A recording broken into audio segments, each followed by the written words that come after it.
Assalamualaikum warahmatullahi wabarakatuh. Saya Angel Galuluvita dari kelas 1252 akan menjelaskan tentang peran Indonesia dalam perdamaian dunia. Yang pertama di sini ada Konferensi Asia Afrika atau KAA. Penyelenggaraan Konferensi Asia Afrika diawali dari ide Soekarno yang disampaikan oleh Ali Sastro Amijoyo pada Konferensi Kolombo. Idenya datang setelah Perang Dunia Kedua. Banyak negara yang masih bersitegang karena adanya blok barat dan blok timur. Di Konferensi Kolombo ini, pemikiran membuat KAA menjadi bahan pembicaraan utama. Tindakan lanjutan dari pembicaraan tersebut dengan diadakannya Konferensi Bogor menghasilkan beberapa keputusan, yaitu yang pertama mengadakan KAA di Bandung pada April 1955. Yang kedua, menetapkan ke-5 negara peserta Konferensi Bogor sebagai negara-negara sponsor. Yang ketiga, menetapkan 25 negara Asia Afrika yang akan diundang. Selanjutnya, Konferensi Asia Afrika di Bandung berlangsung pada 18-24 April 1955. Dihadiri 29 negara dengan 5 negara sponsor Konferensi Asia Afrika. Agenda tersebut diantara lain membicarakan kerjasama ekonomi budaya dan hak asasi manusia dan menentukan nasib sendiri, dan menghasilkan Basic Paper on Racial Discrimination, Basic Paper on Radio Activity and Declaration on the Promotion of World Peace and Cooperation yang dikenal dengan Dasar-Sila Bandung. Yang kedua ada Misi Garuda. Pasukan Garuda terdiri dari Tentara Nasional Indonesia atau TNI, ditugaskan sebagai pasukan perdamaian negara lain. Ide awal muncul karena adanya konflik di Timur Tengah pada 26 Juli 1956. Dalam sidang umum PBB, Menteri Luar Negeri Kanada Lester B. Pearson mengusulkan agar dibentuk pemeliharaan perdamaian di Timur Tengah. Kemudian tanggal 5 November 1956, Sekretaris Jenderal PBB membentuk United Nations Emergency Forces atau UNIF.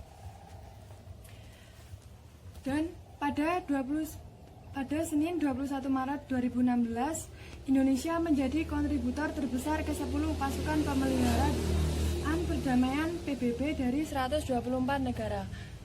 Kontribusi pasukan Indonesia ke misi pemeliharaan PBB merupakan wujud pelaksanaan mandat konstitusi yang mengamanatkan Indonesia untuk ikut melaksanakan ketertiban dunia. Yang ketiga ada Deklarasi Juanda. Deklarasi Juanda dicetuskan oleh Perdana Menteri Juanda Kartawijaya pada tanggal 13 Desember 1957. Deklarasi ini dilatar belakangi oleh tuntutan pimpinan Departemen Pertahanan Keamanan RI tahun 1956 yang merasa hukum laut Indonesia saat itu yang berdasarkan Zenen Maritim Ringen Ordoniti tidak menguntungkan kepentingannya wilayah Indonesia. Akhirnya, melalui Deklarasi Juanda dinyatakan bahwa laut teritorial Indonesia berjarak 12 mil. Laut diukur dari garis-garis dasar yang menghubungkan titik terluar dari pulau terluar. Deklarasi Juanda dikukuhkan melalui Perpu nomor 4 tahun 1960 dan melahirkan konsep wawasan Nusantara. Agar diakui negara lain, deklarasi ini juga diperjuangkan dalam forum internasional melalui Konvensi Hukum Laut atau UNCLOS, United Nations Convention on the Law of the Sea yang diadakan oleh PBB. Berdasarkan hasil konvensi tersebut, Indonesia diakui sebagai negara dengan asas negara kepulauan. Yang keempat ada Gerakan Non-Blok atau GNB. Untuk merealisasikan beberapa poin dalam Dasar-Sila Bandung yang menyangkut kesejahteraan suatu negara, Pada 1 sampai 6 September 1961 diadakan konferensi tingkat tinggi atau KTT di Belgrade, Yugoslavia. Dalam KTT inilah didirikan Gerakan Non-Blok atau GNB yang diprakarsai oleh 5 negara, yaitu Indonesia, India, Yugoslavia, Ghana, dan Mesir. Tujuan dibentuknya GNB yang pertama memelihara perdamaian dan keamanan dunia.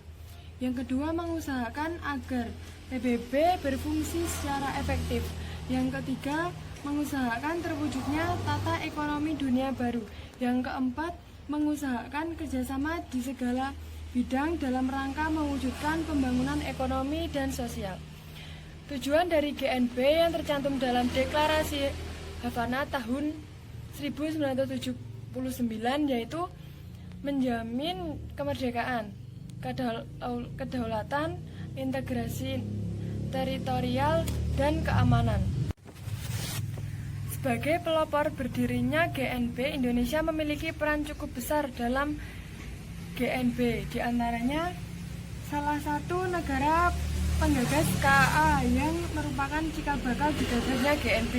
Yang kedua, sebagai salah satu negara pengundang pada KTT GNB yang pertama.